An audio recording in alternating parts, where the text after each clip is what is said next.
Welcome, everyone, to episode 137 of the Chris Parrish podcast. I am here with wrestling's pop star, Jesse Bieber. First things first, before we get to anything else, I do want to take this time to thank the sponsors of this show, Beercade YEG. So if you're able to go to any of the live events or even WWE, PLE's, AEW pay-per-views, check out free showings at Beercade YEG, located at 10544 82nd Avenue. And thank you to W, the official energy drink of the Chris Parrish podcast. Go to w.gg and use Parrish10 at checkout to get 10%. And you cannot thank Turnbuckle Studios more for helping me launch this show. So go to turnbucklestudios.org. I am with wrestling's pop star, Jesse Bieber. Jesse, thank you so much for joining the Chris Parrish podcast. Oh, awesome. Thank you so much for having me. And the fact that you have W behind you, that's pretty sweet, eh? Yeah, they're very easy to work with. They'll actually go with anyone. So I'm going to put myself down a peg and not make myself that big of a deal by doing that. Always got to keep myself in check, you know? But yeah, no, they're great. A lot of stuff. They really know how to support their partners. So I'm very happy about that. Oh, perfect. Yeah, because it seems like they have some pretty good flavors and stuff, too. I haven't had a chance to try them, so it'll be my next energy drink, I'm sure. I definitely suggest it, and the best part is they're very organic in terms of ingredients, so you don't feel like you're like fat or bloated and all that stuff. Oh, perfect. But, I don't like feeling fat or bloated, so. No, neither do I. I'm trying to lose what I like to call my gummy bear physique and then try to get a little bit more in shape. My gummy bear physique. Consider that line stolen. Oh yeah, I'm trying to get that on a shirt. I mean, a lot of people were doing like the dad bod, and then I'm like, oh, father figure, and then Christian Cage took that. So gummy bear physique. That's going to be my thing now. I like that you evolve it. So just in case someone keeps taking it, then instead of getting stuck in the loop and joining everybody, then that way you find something else and then you run with that one until somebody takes that. You have to. If there's one thing the wrestling business told me is you can never be complacent. Yes, you're always real. It's like a revolving door, right? Yeah. But speaking of pro wrestling, it's how we met. In fact, it was actually at the TNA shows here at Edmonton where we met. I want to take you back not only to TNA, but also all the way back to your start in pro wrestling. Wow. From what I understand, you started training, and ironically enough, you started training with your dad? I did, yes.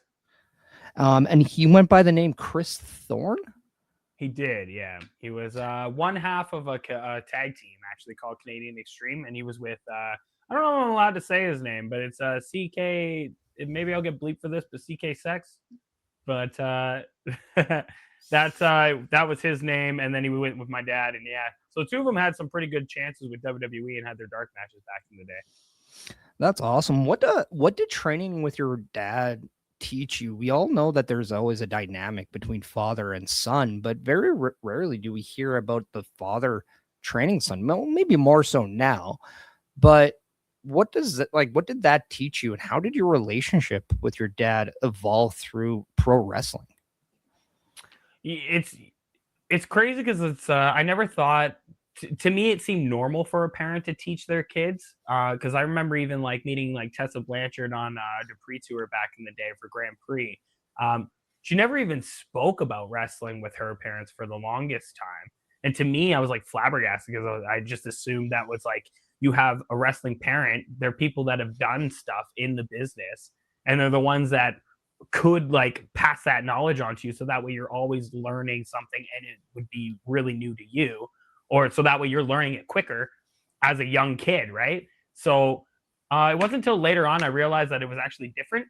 So for me and my dad, we have like this like best friend relationship, I would say. So sometimes I kind of forget that he's my dad. So for the longest time, we would do like wrestling tours, because I started out actually on a wrestling tour before I even started training, really. We did like a kids class, but like The classes was more of like I just learned how to bump real fast, and then I never really got into the technical part. But we went on a tour with my dad, and I wasn't even allowed to call him dad on the road. I had to call him Chris Thorne. So it started to change our relationship a little bit. So that way it's like, you wouldn't call your parents anything other than dad, mom, or whatever you were supposed to call them. So for me, it was really weird because it's like I had to turn it off. So it's like I would go on the road and it'd be like, hey, Chris Thorne, do we have to do this? Or Chris Thorne, do we got to do that? And then it's like coming home, I take that away and start calling him dad or father again. And then sometimes I'll mix it. So then it's like if I'm in the wrestling world and I'm talking about him, it's like I just say Chris Thorne. So our relationship changed more on like a best friend dynamic as opposed to like, say, a father-son dynamic. So now you'll see us like bicker back and forth more at each other. We're more roast going at each other. And it's not so much of like, Jesse, you got to go do this and blah, blah, blah, because now I'm like a buddy as opposed to a kid to him. So it's definitely a different dynamic than most people would have with their parents that I have with mine. I mean, I know I'm in a position where I'm so happy just to have my son even call me buddy or things like that. But to have a relationship so close into wrestling, it almost seemed like you were very comfortable at the very beginning because you already knew someone in. I find it very rare that a lot of people even feel comfortable when they're inside a wrestling ring. A lot of times you feel isolated, yet you had your own father, not just someone you knew, but someone who knew everything about you. Did that make the process of learning pro wrestling easier because you can go home and even just talk shop, as they call it? But how did that change from when you not only got into kind of shows, but then also developed relationships with other wrestlers? Did that ever like bring in jealousy or frustration or anything like that with other people in the locker room? I never noticed the jealousy or frustration from people. If anything, because for the longest time as like a younger wrestler, when I started, I didn't spend a lot of time on the independents. My first like 5-6 years of my career were all based on the road. So all I ever did was like the winter wrestling tours. I did summer tours, fall tours, that led into like pre-winter tours or pre-winter death tours, if you've ever heard of those.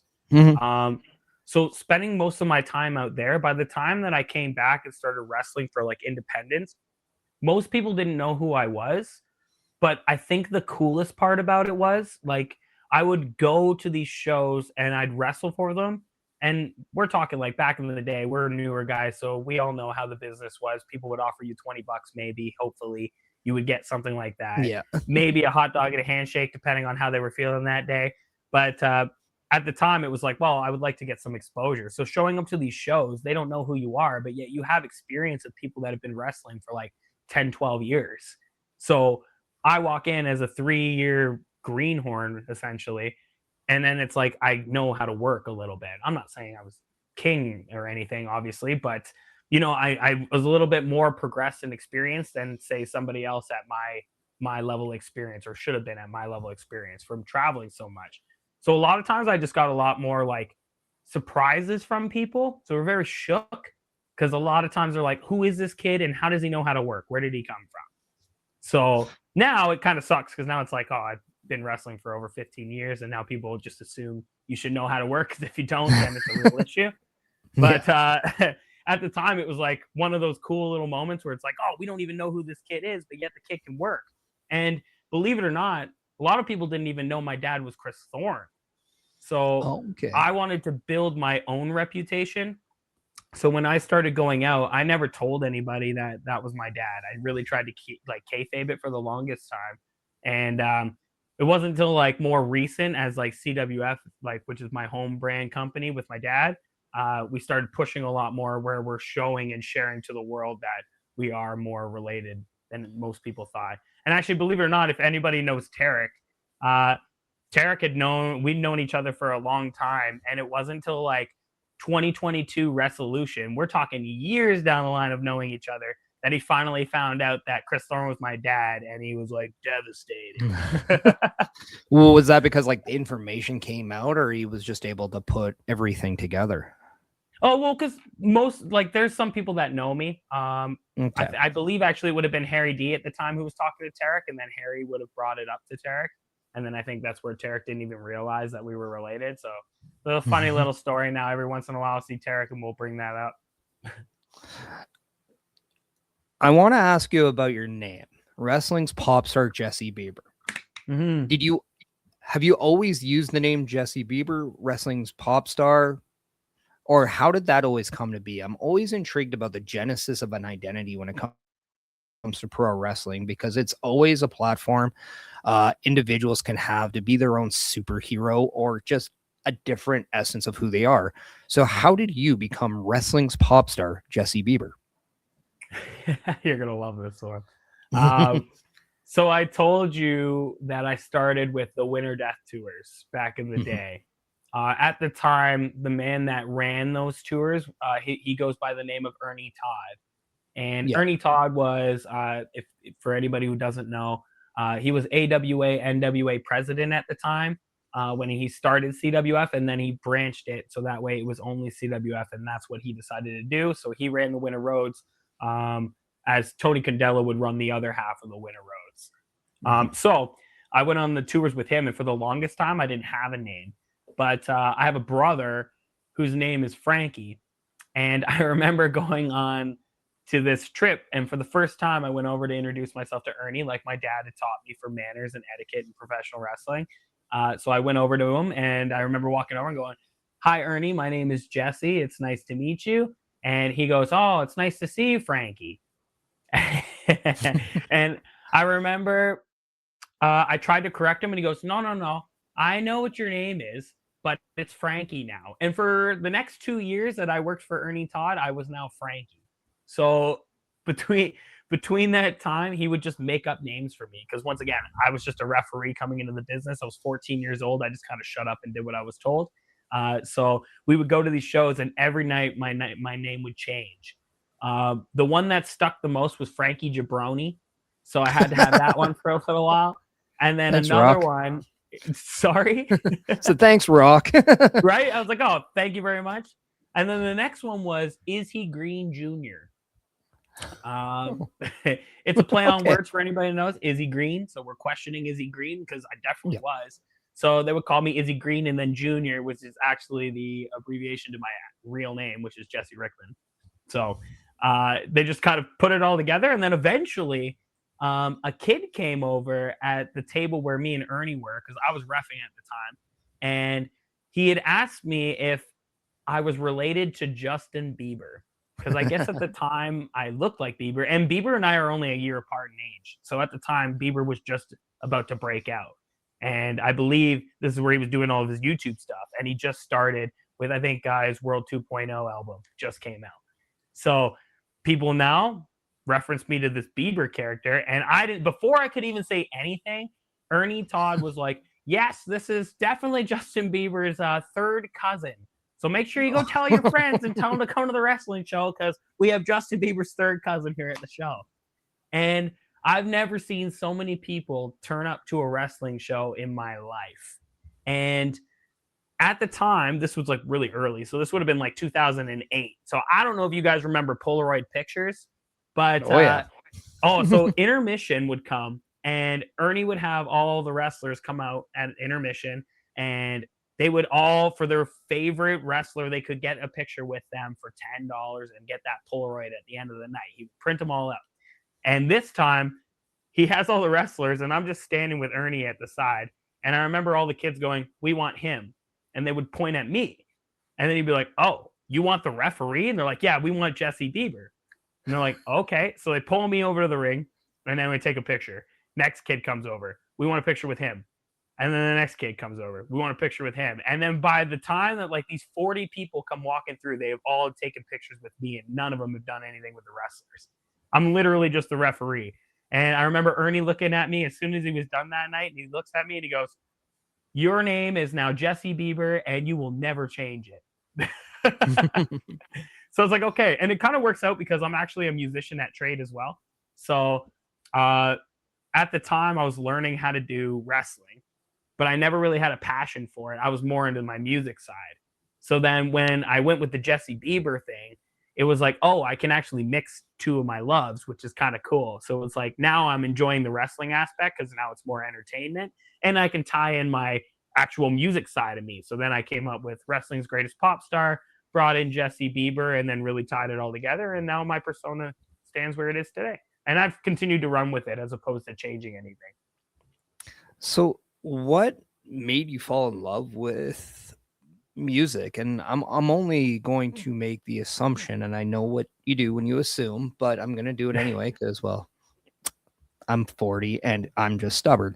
But it sounds like you're always willing to be in the spotlight, whether it's going through wrestling at a young age, you're always kind of looking at that entertainment aspect.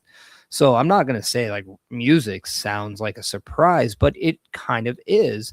How did you transition into music, and what led you to wanting to learn the guitar and get into the music side of things?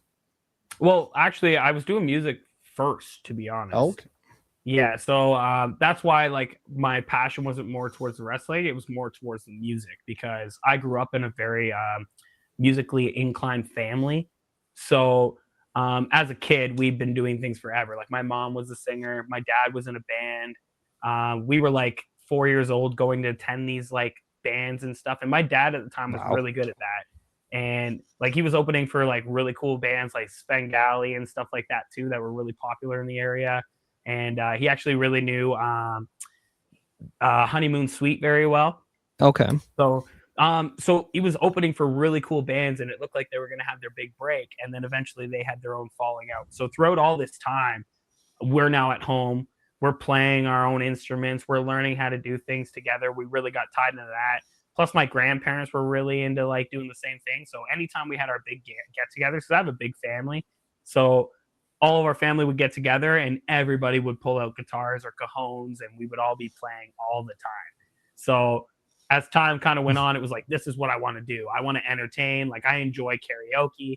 I enjoy singing in front of crowds. I enjoy playing guitar. I just want to be better at it. I'm like, I want to be able to play with my papa. I want to be as good as my dad. And then as we were getting older, my dad really got into the wrestling side of things, even though we were doing more of the music. He would go and travel and do stuff with wrestling because everything kind of happened real fast. Like I think he ended up having his WWE tryout within 3 or 4 years of his own wrestling. So Okay. so everything really quick. Yeah. So as all that was going on, it was like he ended up really pushing us in the music because it's like he wanted his own little band. So I started playing the drums. My brother started playing guitar. My other brother was a singer, and my dad played more lead or bass if he had to. So he literally created this little kid band, and we just really, really drove with that. So then when wrestling came to play, that's where I just tied music into the wrestling. So it's like you guys are like the Canadian Jackson 5 almost. Essentially, yeah. Yeah. You know, we have the Hearts over in Alberta, but apparently we have all the Rickmans and Beavers over here. So. Well, and that's just it. You have to do that collaboration with Justin now.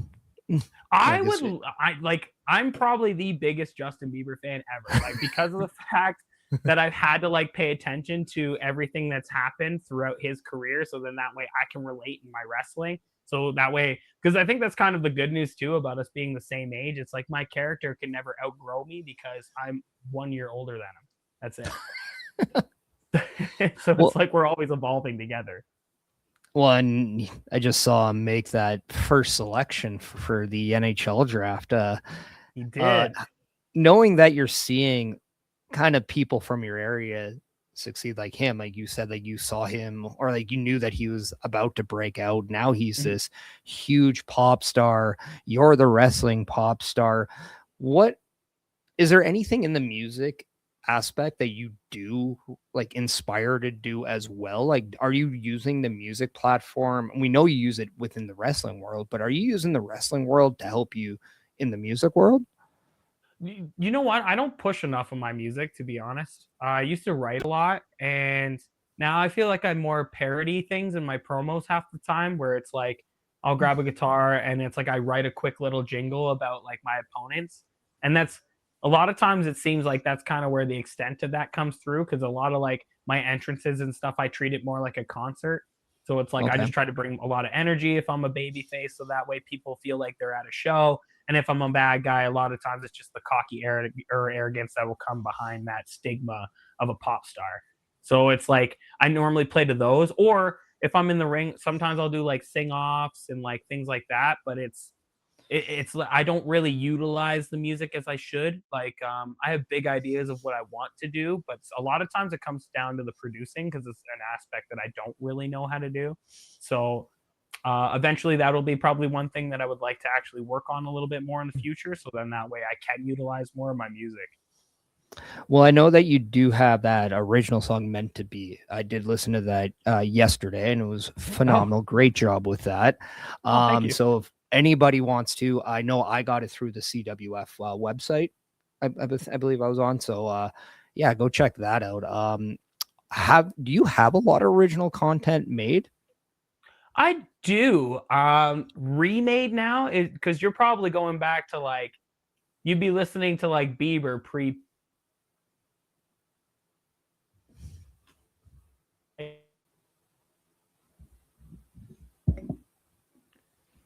Yeah, so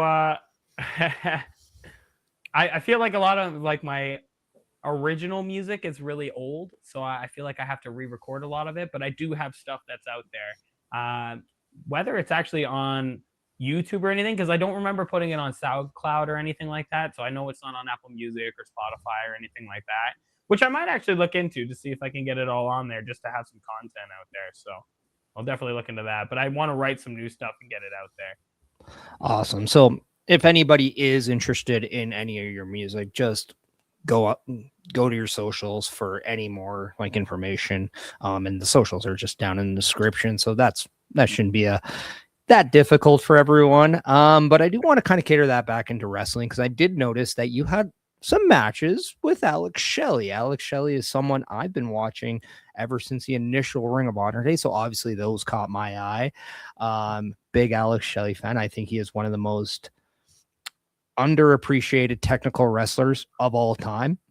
What was working with Alex Shelley like? And was he initially that quote unquote big break for you in the wrestling world? I don't know if I would say my big break, but definitely like he helped me a lot in the ring. Like I always find when I get a chance to work with names like that, I always learn something or I can take away something from them.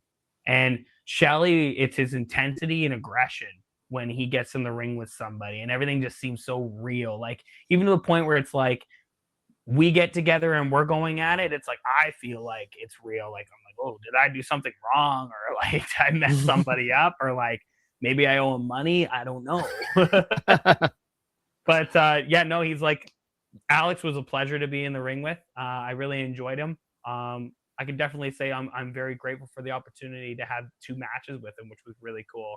And even when we had our singles back in like I believe it was 2023, it would have been because I believe that was our next resolution that we had because it carried away where he actually took the belt from me at another local promotion, and then he came and wrestled me at Resolution, and that match was one of my absolute favorites because it did break down into the machine guns, which was that's a dream for me. I was like to be able to be in the ring with like the Motor City Machine Guns. I was super excited. So now having Chris Sabin and Alex Shelley across the ring from me, and then my partner Santino Marella. I was like, this isn't it's not normally a team that you would normally see get together. So it was a lot of fun. So I definitely learned a lot from Shelley, and he's absolutely incredible. But he definitely made things pretty sweet.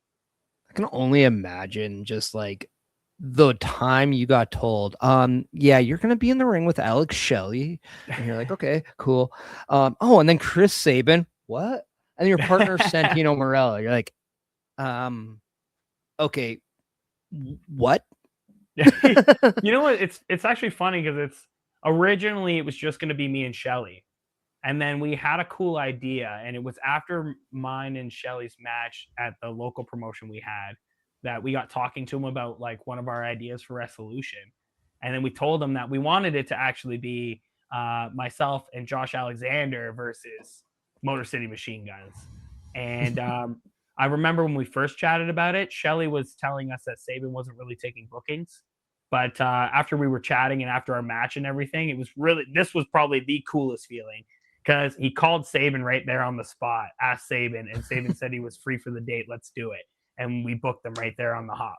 That's So awesome. it was, oh yeah. So right there, I was already on cloud nine because it's like hearing that he's not taking bookings, but now he's okay with taking this booking. I was like, super exciting. And then things just happened where Josh had schedule conflicts, so he couldn't make it. And then so we ended up finding somebody else who else had another scheduling conflict. So my partner kept changing back and forth. So we had no idea who was going to end up being on my side. So then it kind of worked out that we ended up having like Santino kind of come to the show, and then we were like, oh, let's actually use Santino. This would be fantastic. And then I was like, I couldn't have asked for a better partner. We were. I think it's more the entertainment on both of our sides that made it a lot of fun that way. So I definitely enjoyed that part for sure. Well, it just sounds like a lot of different styles, and one of the best things, or one of the best ingredients to always add to a wrestling match, I always feel, is just something different than what everyone else is bringing. Yeah. Because I always say that style clash is always one of the best things to a wrestling match. And I kind of want to ask, I know you've said you like to do the parodies, or you like to kind of have that entertainment in your entrance, but when it comes down to the in-ring action, how do you describe your in-ring style? That's a great question. I like to think of myself as, I like to think I'm versatile. So a lot of times it doesn't really matter what style I'm working to. I find that I can find a way to make their stuff fit somehow. So then that way everything can make sense. Because I'm very much like a storyteller. I do enjoy my stories when I'm wrestling, and I do enjoy the entertainment. So it can be the most ridiculous thing that we decide that we're going to do in the ring. But it's like, as long as it makes sense and how we're going to do it or how we make it happen, I find that's more of where my brain goes to when we're putting matches together. But if you had to give me like a full blown style, I like to think I'm more of like showboat Canadian strong style kind of guy. Fighting spirits in me. I'm really huge fan of Japanese wrestling. So when I get the opportunity to work with like Japanese wrestlers, I love it because now I can work with their fighting spirit as well as my entertainment side. So it's really cool. So I would probably say I'm more in that aspect. There always seems to be a very easy connection between the Canadian style and the Japanese style. I think it has a lot to do with just how snug both styles seem to be, and it just feels like that fight, or like a real fight. What attracted you to the Japanese style, or if it was just that? And then who are some of your inspirations from not only the Japanese style but from the Canadian style as well? Oh, that's a great question too. My Japanese interest came when I did the Grand Prix tour in 2015 with Renee and Emil. I had the pleasure of meeting a couple of the guys out there, which was Seiya Sanada at the time and Kodama. And Kodama, if nobody knows who Kodama is a reputable student of Tajiri. And my God, it was like wrestling Tajiri when we wrestled. So the guy is so good. And Sonata speaks for himself when he wrestles. Yes. So between the two, it really intrigued my like interest in wrestling. Because at the time, once again, I wasn't really watching a lot of wrestling. It was very much the ruthless aggression era, where that was more of my favorite style. But then it's like I needed to like branch my mind out in wrestling if I was going to try to be more creative with how we did things. So Sonata and Kodama definitely opened my eyes to a lot more. That's where I started watching a little bit more. So like Kenta, he was one of my favorites. Kabashi, as I started watching a little bit more. If you get to more of the Canadian side, I really looked up to Cody Deaner for my storytelling. Yep. He definitely helped me a lot because we had a lot of matches together where it's like anytime I had a real question that I needed to figure out how to tie a story together or how to make things make sense, he was always the guy that had the answers. At the earlier times too, I mean, my dad is obviously a big influence in me. If it came down to like more psychology, Ernie Todd was a huge one. Tyson Dukes was more of the technical wrestling side that I really enjoyed. Yeah. And El Tornado, actually. Okay. Yeah, I enjoyed El Tornado a lot. So it was like I really I looked up to him on his selling and his bumping. Yes. And that was kind of stuff that I really enjoyed too. Plus, like watching, like, so now as my as we started to get a little older and more like New Day, I started watching a lot more like Kenny Omega, really. Yes. So huge Kenny Omega fan. And then it's just the way that he sells and moves between him and like Jerry Lynn. Yeah. It's actually ironic. And this goes back to a story I've been saying for a while. This is why I think you always need to watch independent wrestling and go support these local shows. I was 17 going on to 18. So this is about 2003, 2004 time. I'm starting to train or wanting to start to train. And my very first independent wrestling show has an 18-year-old Kenny Omega in. And the place was called Monster Pro Wrestling, located out in Edmonton, Alberta. Right. And now we're how many years later? And Kenny Omega is one of the top draws in the entire world. And he is so renowned for his not only teaching and giving back, but just his styles, athleticism, and just he is such an amazing talent. And when it comes down to the who's your favorite Canadian wrestler, maybe 5 years ago, you're mentioning him now he seems to be more of a staple in a lot of people's minds. So like, it's just crazy what you might see at a local independent wrestling show. So it's 100%. It's awesome that you mention them. But I also want to go just to throw in there, actually, even the fact that you mentioned that, when I was doing the shows with like Top Tier in Hamilton, two guys, it was like before they even became anything really with like WWE stuff. It's like I worked with Sean Legacy, and that good. guy is mind blowing in the ring. And I knew him from even going to like Minnesota when I wrestled out there. And he was more just doing his, like, obviously he's doing his journeyman stuff. But now look at the guy. He's just doing fantastic on NXT. And then I had the chance to work with Jack Cartwheel, who also, once again, was blowing up all over AAA until he got injured, of course, which I really do hope for a speedy recovery, because I would love to see him do way more over there. And what a name, Jack Cartwheel. Oh, God. He's right up there with Jake something. Yeah, literally. Those are gimmicks. I like them. Yeah. They're just fantastic names. And like, that's always what I loved about wrestling, is you can have such a wild name, but as long as it makes sense. And that's why I always get a hoot on the 2K games with some of the guys that are just made. It's like, oh, you got Cassie Clothesline, or you got Danny Dropkick, and they're just good names that you'll find in like a local wrestling company in like probably like a weird town in Canada.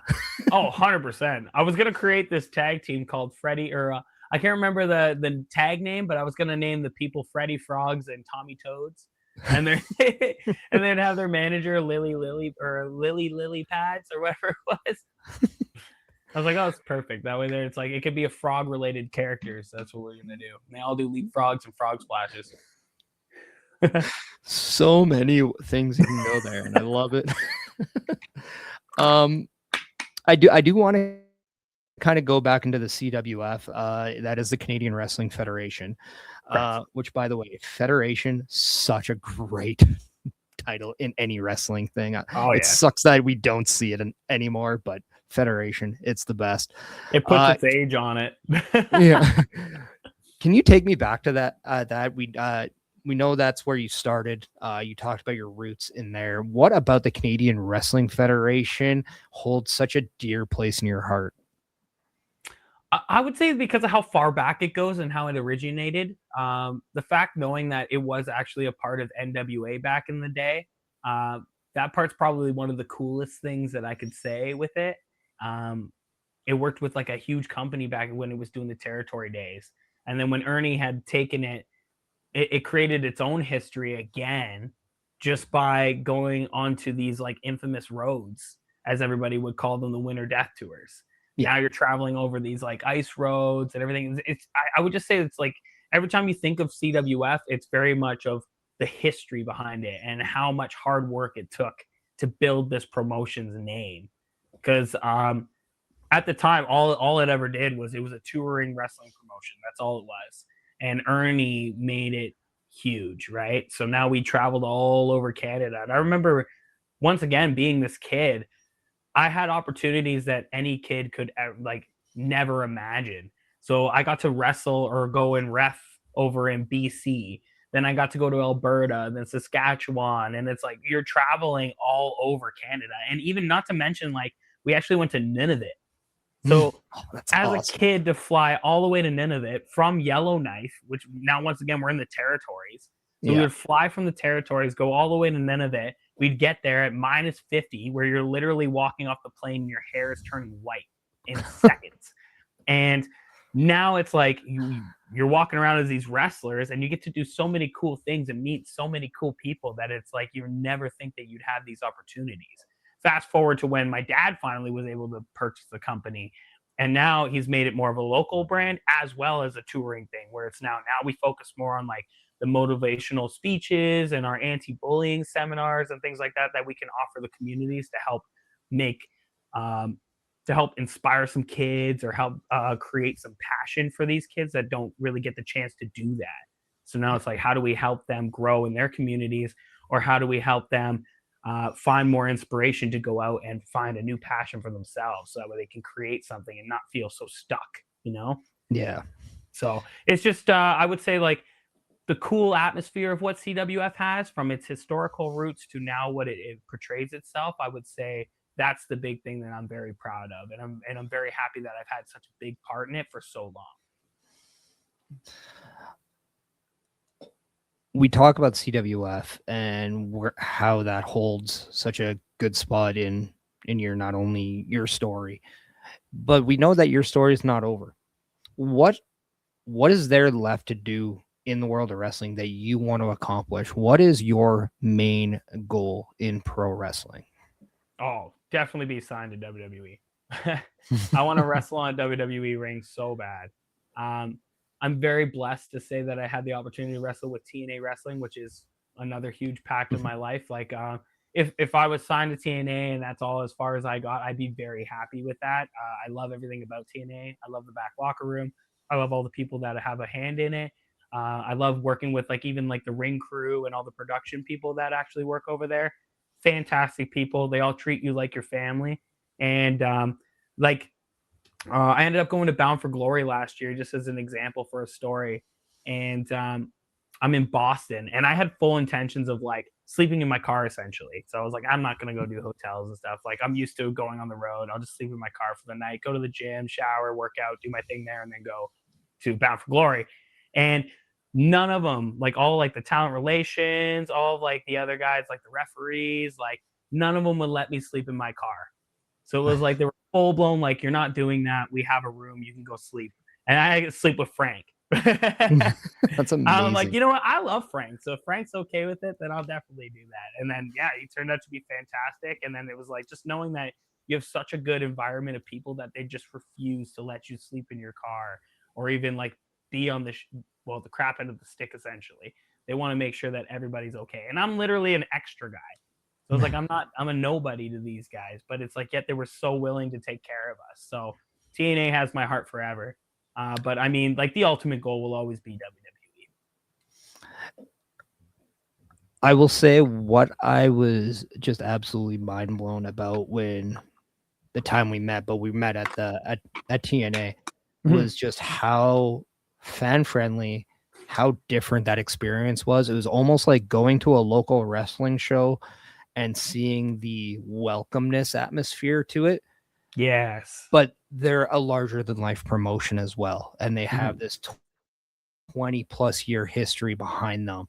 They're a place that once had the megastars of Hulk Hogan and Sting and Eric Bischoff.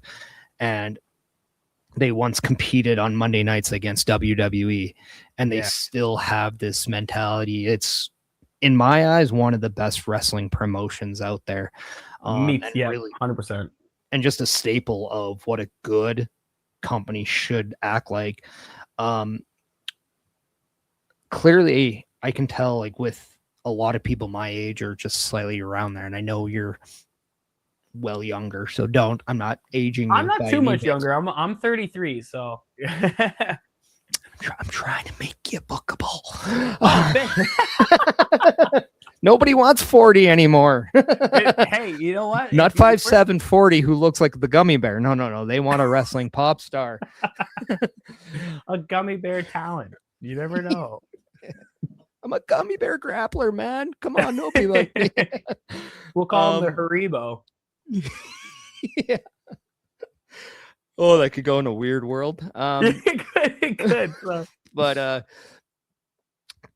what I'm very intrigued with is a lot of people always had WWE in their mindset.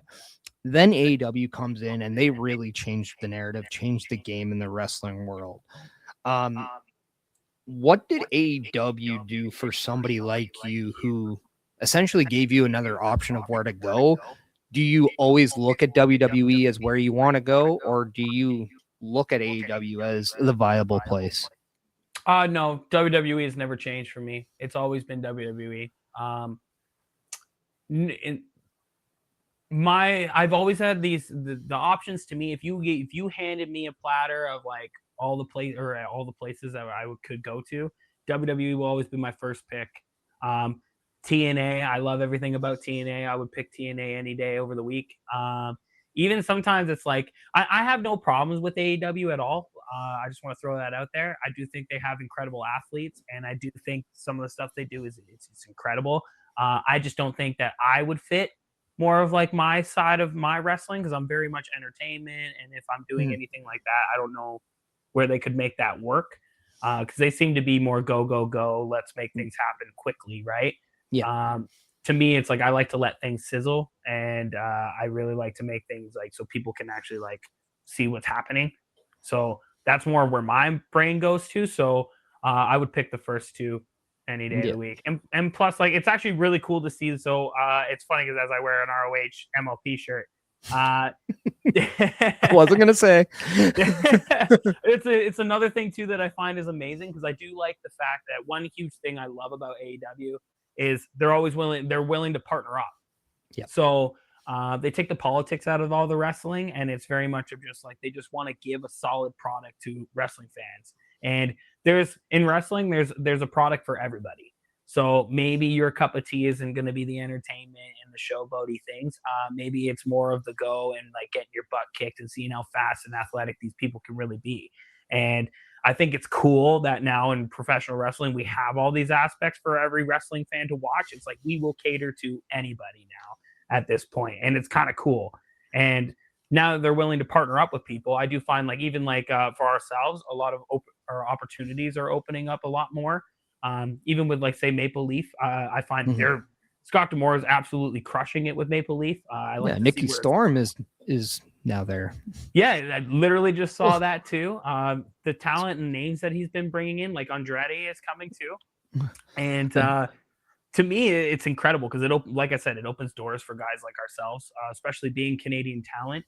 I know Maple Leaf really prides themselves on their Canadian wrestling talent. So even though they need to bring the names in to make some things really happen for drawing power and then making sure that we have the experience to work with, they give those experiences to guys like myself so that way we can actually work and like stand on a great platform and really learn TV properly, which is absolutely blessed. And I thank you, Scott D'Amore. If you get a chance to watch this, I appreciate the fact or all the opportunities you hand us. So thank you for taking care of us.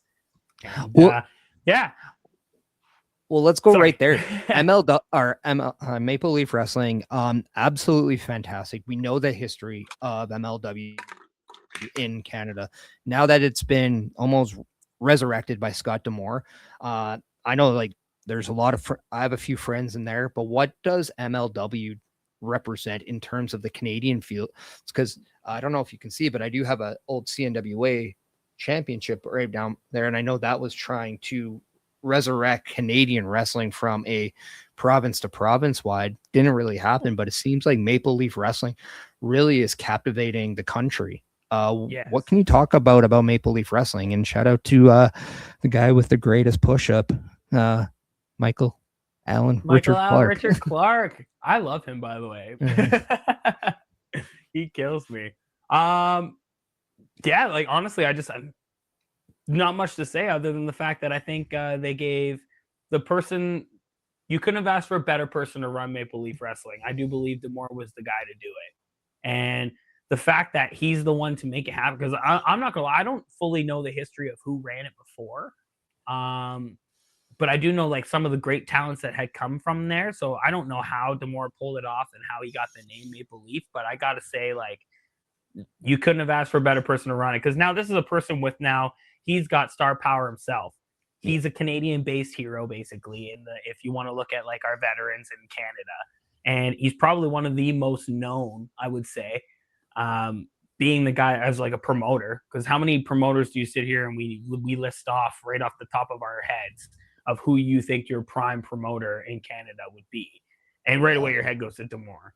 So it's a guy that's been taking it all over Canada, which I can't wait to see where else he goes with it. I know he spends a lot more time in Ontario, which once again is great for us because we're all in Ontario. Windsor is his home base, which once again, he's really created that from the ground and up. So now the fact that he can run a show there every single time and sell it out is incredible. Yeah. And also, I mentioned Michael Allen, Richard Clark. I'd be really remiss if I also don't mention Giselle Shaw, also a great friend of mine. Yeah. I have to play favorites, and I have to be honest and just fair. So but no, Scott D'Amore, it was absolutely shocking to see him depart from TNA, but what he's been able to do has been very positive, not only in the wrestling world, but the Canadian wrestling world, where I've always said, like, this isn't just me as a Canadian tooting our horns, but if there's one thing Canada doesn't do enough of, it's promote ourselves as being good in the wrestling business. Yeah. We have some of the best wrestlers, whether you can go all the way back to Pat Patterson, to your Bret Harts, Owen Harts, and then to Kenny Omega, Chris Jericho, Natalia. And then you can Edge, Christian. Yeah, like there is so much. Like Sami Zayn, Kevin Owens, I think, are just phenomenal as well. And then but the who's who like coming up now too. And Santino Marella, his daughter, who is absolutely crushing it as well. Yeah. But we don't. I feel as a nation, I would love to see that World Cup kind of a thing become more of a global series. So if I was to do that, and I'm going to use the Hart Foundation with the 5 members as my example, but if you were to take your Hart Foundation stable team, you don't have to call it Hart Foundation, but if you were to call it, if you were to do 5 individuals, at least one woman, who would you be putting in there in today's crop of Canadian superstars? And let's go in the local community, like in the local independent scene. Okay, so not signed. No, let's give a shout out to the ones that need to be signed. Oh, this is gonna be you can one. And you can put yourself in there. Oh, well, I mean, there you go. There's one. So if I throw myself in there as a cheap pop, I'll throw there, and then, man, yeah, this will be a tough one. Because I try to think of like a bunch of different things of like how people would deserve it. So it's like, once again, it's how they're pushing themselves in the media eye, their overall talent in the ring, look wise, people like characters in the back, by the way, which I find is probably the most important thing on somebody is how you hold yourself. Because we're only in the ring for 15, 20 minutes. So how do you hold yourself in the back, and how do you hold yourself with fans and people? That's a big thing to me. So I'm going to throw Reverso on there. Okay. Reverso, in my opinion, fantastic human being. I love that guy to death. I do genuinely believe that I'm been working with Maple Leaf because of Reverso. I don't think even D'Amore would have even looked my way unless Reverso was like, hey, let Jesse come and wrestle and let him just wrestle in front of you. I would say I have a good relationship with D'Amore now, which I do like D'Amore. He could be the manager. Sorry? He's the manager. We'll go with that one. Yeah, he could be the manager of the group for sure. I'll give you an out so you can have D'Amore and then the 5 as well. Yes. Okay, perfect. So let's say, we got me, Reverso. See, I don't know, because a couple of those guys are actually signed with Maple Leaf. Would you say that counts or not? We'll put it to non-WWE TNA AEW and NWA. Okay. So then, I'll keep Reverso on there. I want to say Bryce Hansen. Okay. I do love Bryce Hanson. One guy I'm going to say too, because I absolutely love him as a human being. I think he also looks amazing, and we've had some real great creativity together. Is Bobby Sharp. Yes. I love me some Bobby Sharp. I He's probably one of my best friends in the wrestling business, I would say. I would not have a career if it wasn't for Bobby Sharp. No, not at all. No, he was my first match as a husband, first match as a father. He was in my wedding party. I love that guy to death. Bobby Sharp, in my eyes, should have been signed by WWE 10 years ago. Yeah, he's one guy that I've like waited to see something great happen for, and unfortunately, every time it seems like he's got something, injury happens, and it sucks so much. And I'm like, man, sometimes it's just the bad luck, man. It's just bad luck. And in my opinion, he's one of the greatest guys in Canada, and I will always believe that because like I have spots that I use to this day because of Bobby Sharp. So between the two of us coming up with some real cool stuff together, and one of them was musical chairs. And the fact that we were able to make this work in a wrestling ring, like, oh, bless Bobby Sharp. So that's love for Bobby. I once saw Bobby Sharp and Danny Duggan wrestle for about 45 minutes, and within 5 minutes of that match, he tore his tricep, and you couldn't tell.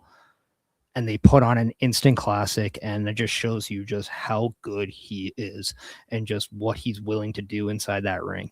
Yeah, he'll push right through. He doesn't even care. It's and crazy. And then he did like a tryout and was told he was too small, but he couldn't train. It was it's like, yeah, what is he gonna do? Like, he still does it. Like, the guy's tough. Like, yeah, he might be tougher than a lion. He's like an iron lion, that's for sure. He's the iron claw of a lion. Yes, I definitely agree. Yeah, I'd have to give him that. 100%. So now he's got a new gimmick too. So we're gonna have to feed him into that. So we got myself, Reverso, we got Bobby Sharp, and then I'm gonna go with Bryce Hanson. You have as well. Oh, Bryce Hanson. Yes. Yeah. Love Bryce. So all we need now is a woman. I need a woman, right? Yeah. Yeah. Okay. We got to add the women. They're almost kicking our ass when it comes to this business now. Actually, they probably are kicking our ass in this business now. The funny thing is, it's like I never worry about them because you know that women are always getting seeked out and they're always going to get some sort of spot eventually. So yeah, it's kind of hard because like now it's like a lot of times I find that we don't even get a chance to book a lot of the girls. So they're way too busy or schedules conflict too much. But if I'm gonna say someone, I would have to give, just because a lot of them are signed already. I'll give the shout out to Zandra Lee. There we go. Yeah, we'll give it to Zandra just because she's a good kid. So I know she's very active in the CWE. I know that's always been going around. That goes on throughout Canada. Yeah. Zandra Lee, if you're listening, I want to bring you on this, by the way. But no, okay. So we got managed or led by Scott D'Amore. Yep. Jesse Bieber, obviously a wrestling pop star. Wouldn't be a masterclass without the pop star. Yeah. You got Bryce Hanson, Reverso. Yeah. Bobby Sharp, and Zandra Lee. Yeah, that's an interesting group. Hell of a team. Now, what would you call it? Oh my God, I don't even know. We got the microphone in your hand. It's a live promo. What do you got? We call ourselves the Musical Lions. Okay. We got 2 lions in the group, right? We got all the Lucha Musical Lions. Okay. Yeah, because now you got Reverso. Yeah. So I don't know if I like it, but well, on the just spot, make Scott D'Amore get the patent, and we're fine. We'll work on it. Yeah, so Scott, you figure out a name for it, and then we'll run with it. That's what you're paying him for. Yeah, because currently I have nothing for tag team names, and I suck at it clearly. So that's fair. But we are getting close to that point. First off, I just want to thank you so much for not only offering your time, but sitting down and doing this. If you're always welcome back if you ever want to do this again. Thank you. Until then, where can everyone find you and what do you have coming up? This is July 19th. So what do you have that you know of coming up wrestling wise, and where can the people find you? Anything that's close to wrestling's Popstar on Instagram. I'm most active on there. You can find me on there. I do have a TikTok, Wrestling's Popstar as well. Don't use it as much, but if you really want to see stuff, Instagram's the way to go. You can go to YouTube, search me up there. There's always new matches coming from Reaper Wrestling, CWF, or Maple Leaf, whoever ends up having something in mind. You will find some matches on there. I do believe the next shows that would be coming up for me, I'm probably going to have to say, you may be able to come see me in August 8th and 9th over at Maple Leaf Wrestling. So you can come see us there. And and some more to be told in the future. So that's all pending. Awesome stuff. And once again, thank you so much. I do want to let everybody know this has been episode 137 of the Chris Parrish podcast with Wrestling's Popstar, Jesse Bieber. I'll see you next week for episode 138, where we talk a little going into SummerSlam. We'll call it Summer Skull. Trust me, as a Saints fan, I hate putting that. But nonetheless, episode 137 of the Chris Parrish podcast. I'll see you next week. But more importantly, be happy, be healthy, be yourself, because at the end of the day, you matter. Yeah.